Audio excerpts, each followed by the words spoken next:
I think definitions an important part of the artificial intelligence space. A lot is spoken about these words. It's often, I read an article last week that said that it's become a brand.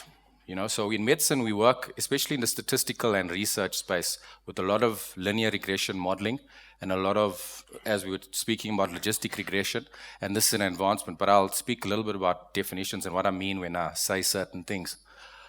The second set of slides is on the enabling technologies for AI. I'm going to go through some specific applications in Africa, the challenges to using artificial intelligence on this continent, and possible solutions, and then my conclusion. So there's no question that artificial intelligence is making an impact in high-income countries. One analysis is showing that there's possible savings of US $150 billion by 2026 using artificial intelligence technologies.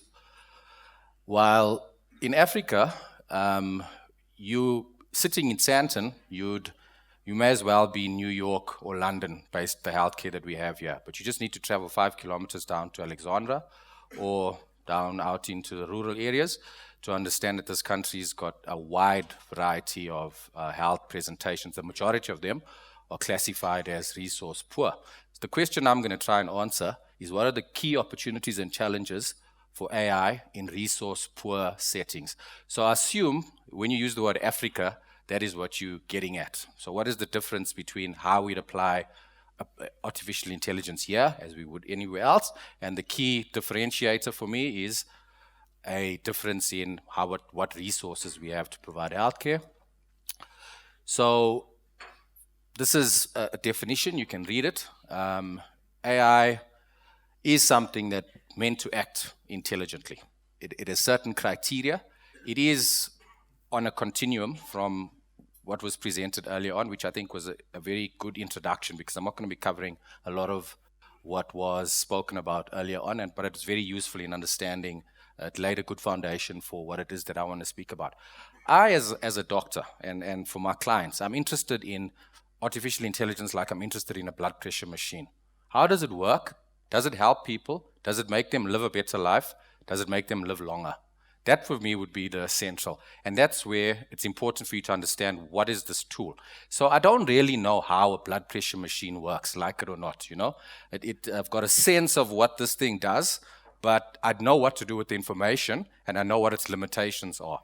That's my approach to artificial intelligence. So I'm not a deep subject matter expert, but I'm also no fool, And they always say, there's a saying that if you numbers give the illusion of accuracy, and if you're afraid to delve into a little bit of the maths and a little bit of understanding this, it's easy for people to tell you everything is AI, and AI is going to solve the world. Okay, so I'm a skeptic, but I'm an optimist at the same time.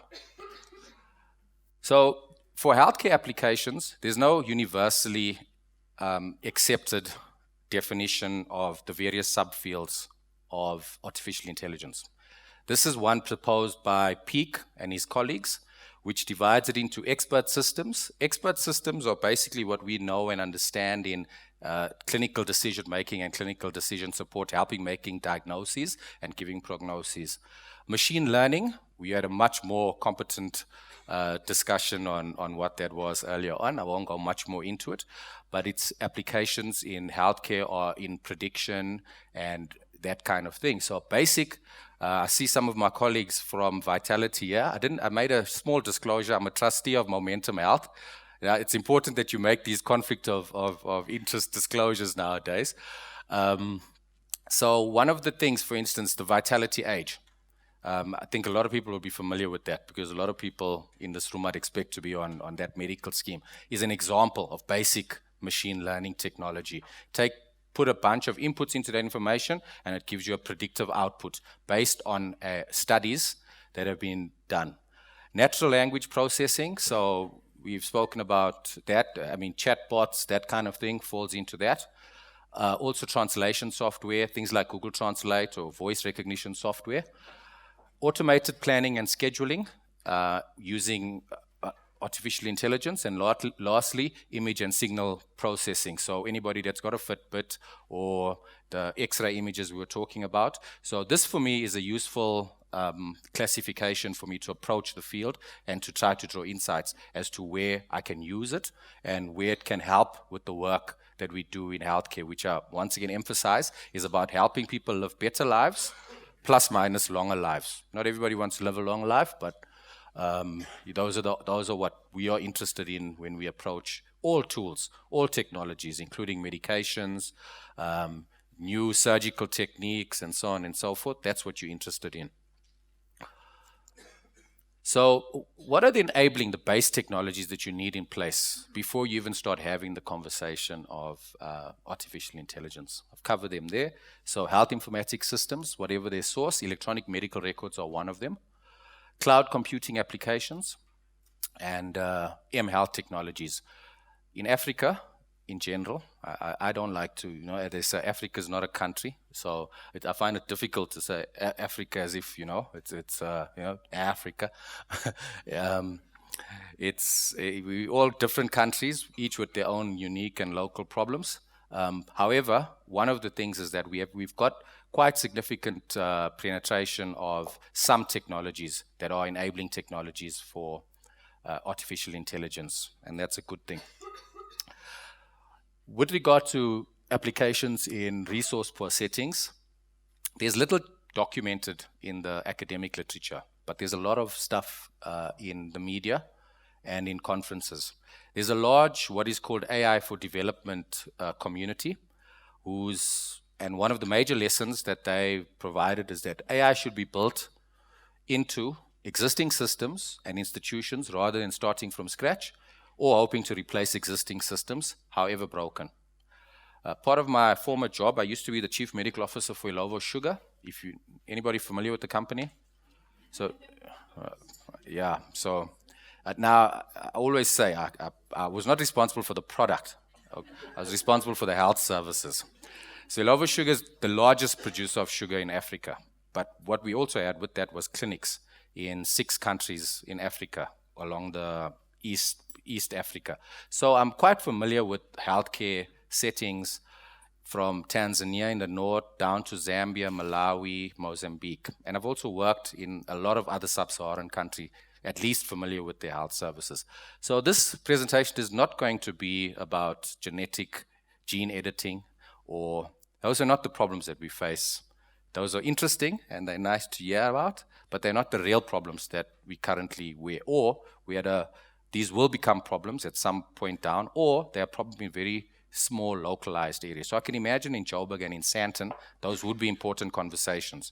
But as soon as you rapidly move away from that, we're talking about clinics that don't have enough drugs or staff to look after the patients that come to see them. That's what we're talking about in this presentation. Or that's the focus of that presentation. And those places that operate like we are in the US, I'm going to leave that to my colleagues because that's probably better that you listen to them, and perhaps Evangelos will cover a little bit of that in South Africa. So one of the applications of expert systems, this is a birth asphyxia. So what are the problems you don't want to have? So cerebral palsy is a very costly and lifelong condition for patients and their families to have to live through. So one of those things is to prevent a lack of oxygen the labor process is conducted in such a way that babies do not suffer a lack of oxygen. I should have changed that. I didn't, you sort of don't realize you need to use lay terms. So this would be an example of an expert system. Putting in all of the risk factors. As a 14-year-old pregnant woman, she's less than age 16, and she's not older than 35. She's got diabetes and so on and so forth. Gives you a score, and this tells you, for this pregnancy, I need to be prepared that this baby has got a high chance of requiring resuscitation, being at risk. So baby comes out, you're prepared. Okay. One of the challenges I'll put to you for one of those things is that it's all well and good having a machine or expert system telling you that. You still need the equipment, staff, trained and knowing what to do. So it's all being told, oh, this baby, and nobody being able to do anything about it. So that's one of the challenges in Africa. So you can build these expert systems, and they replace people, or you have somebody at the end of a line giving you advice, but you still need to do some procedures, something that requires skills there and those are one of the challenges. Another application for machine learning, for instance, is epidemic prediction. This is dengue fever.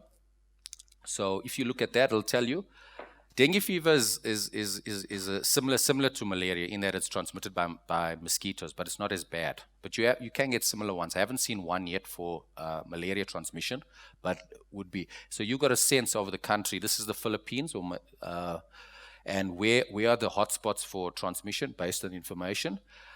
Now, and then you can also use machine learning to guide cancer treatment, as pointed out by my colleague. However, remember, treating cancer is not playing chess. So famously, IBM Watson, and I think it was Sloan Kettering, stopped their partnership about 2 years ago because it was not better at treating cancer than humans.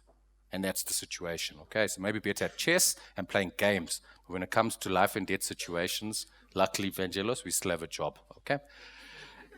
It's not the same for other domains in medicine, okay? We'll talk about that. Natural language processing, once again, you can use outbreaks using social media and media sources. I think that was covered in a little bit depth. Famously, in 2008, Google tried to do this, if you remember, with the flu mapping using social media. I think it lasted 2 weeks before they had to can the experiment, okay? It wasn't working as planned. And then, of course, using natural language processing, as we didn't go too much into detail of it, looks at spoken language as well as reads medical records and picks up keywords. So using those kind of technologies, you can get that to read your medical record, for instance, and pick up things that or medical literature. So imagine there's a lot of literature being produced all the time, and it's difficult for a doctor. They estimate, I think it will take you 14 hours if you were a general practitioner to keep up to date with the latest stuff coming out in a journal. Now that 14 hours is a day out of your week. Vangelos, you spend that amount of time? So if you had something that could read all of the journals, all of the latest stuff, and present it to you in a usable format, and there are machine learning algorithms treated for that. Artificial intelligence planning and scheduling. So you imagine you need to immunize. I know there was certain first world problems, as we call them, like anti-vax. In Africa, we're still trying to vaccinate people. Okay, and scheduling visits, So you can imagine, growing up, I remember having to go to the clinic and my granny or my mother taking me there, or the nurses coming to visit you at home. And so there's a massive logistics effort behind this. Keeping polio vaccine needs to be kept at below room temp, at a certain temperature. So there's a big logistics and how to go about that. So it's very much like Imperial Logistics does a lot of this in South Africa using AI, for instance. And then other specific you will know signal imaging processing, for instance, from things like all of the wearables. There are also hardcore medical wearables like 24-hour Holter monitors. The iWatch has now got a built-in arrhythmia detection. We don't know whether that's a bad or a good thing. I don't think I have time to go into that debate, but it's an interesting development. Radiology and dermatology. I think the consensus out there is that we won't need radiologists and dermatologists in the next few, and pathologists probably. Evangelos, you agree? Urologists, you're hoping. So you're looking at images. A computer does that, doesn't get tired, can compare one after the other. If you look at that type of technology, I think pathology laboratory reports that your blood is stuck into that machine, and it comes out, it's automated, and there's even the comments now. A doctor's not, saying anything. It's an automated. I wonder how long pathologists are going to last, because that's easily automated. It's not the same for aspects of medicine where there's a lot of individual judgment, where there's a lot of where you need to interact. And I always say, if you don't see patients like radiologists and pathologists, you're in trouble. If you actually have to interact with patients, other AI technologies may help support that, but will never be replaced. This is a technology that I came across. It's a prize-winning technology. It's not something that we've been taught, and this is one of the things I assume that you don't even think about in developments in AI, is that the pitch of a baby's scream can tell you whether they are experiencing distress or not. So they record it on an iPhone, and based on that, they can tell whether this baby is having the same issue of a lack of oxygen or not, for instance. So what are the challenges? Obviously, for expert systems, you need a clear definition of the clinical problem that you're trying to and that, whether you're in the West or whether you're in Africa, it requires expertise. You need to acquire and update a knowledge base. If I say information is coming through at the rate that it's coming through, somebody has to look at that information, sift through what is useful and what is not useful. Accuracy, tracking, and trust. When can the doctor rely on the system, and when can they not? And how do they tell that difference? It's important. And then how do you integrate the various AI systems together are challenges. And do all disease domains actually require expert systems? Okay, so I always say, you need to do a CT scan if you got the flu. So there's a lot of aspects of medicine we don't need to automate. We can carry on. There's this sense that, people conflate health and healthcare. It's one of my concerns with AI. Health, only 10% of health is contributed to by healthcare. 90% of health is clean running water, fresh air, a job, all so-called social determinants of health. If this can help us make health care cheaper and can improve other aspects of people, the engineered and built environment, if AI can solve that, it'll do a lot more for people's health if you look at the bigger picture than just focusing on healthcare. A lot of these issues were covered. Quality of data sets. You need good data. So one of the examples, different record structures, for instance, languages. Now, if you're using natural language processing, our colleague spoke about the Belgian example and voice recognition and Siri. So you can imagine how many dialects of Zulu are in South Africa, let alone that we have 11, doctors speaking in different languages in all of the countries in Africa. That could present a problem. I just wanted to speak about the quality of data sets a bit. So even we try to, the medical aid environment in South Africa is data intense. Everything is automated. So you're getting, doctors are seeing patients, but by the end of that, they're issuing a script which is written down or electronic. It's got a code, an ICD-10 code with your diagnosis on it. This comes to the medical scheme. The medical scheme interprets this. Often people are looking at it, but there is an opportunity to automate that environment. But when we tried to apply this to do disease prediction, it was a wholesale disaster because a lot of medical information does not sit on our systems. Because of our regulatory and legislative environment, people have out-of-pocket visits. They go and see doctors that are not recorded on the system. So you have a sense of what's going on from what you've paid for. But if you haven't paid for it, it's not on the system. So that was a bit of a learning that AI needs the complete set of the patient information. And if we don't have systems to encourage people, any case, who sends in if the medical scheme's not going to pay, you don't send a claim in. So they don't have data about what happened for that visit. And that was one of the shortcomings. So just to, once again, the risk of bias, that was covered. So I'm not going to go into it, but the same thing operates in healthcare systems. Basically, all of our technologies start to reflect us after a while. And I think that's machine learning and artificial intelligence is no different. This clinical efficacy research, I keep on emphasizing that we're interested in people living better lives. What this technology does must improve people's lives. It must not be the same as what they had before. A lot of that is lacking. So as soon as people hear AI, they assume it should make them better, it should be cheaper. Those are paradigms that need to be tested. They're not just to be accepted. Possible solutions. So the World Health Organization has spent a lot more time and effort in looking at what, not just for healthcare, public services in general, what AI can do for that, particularly to meet the Sustainable Development Goals.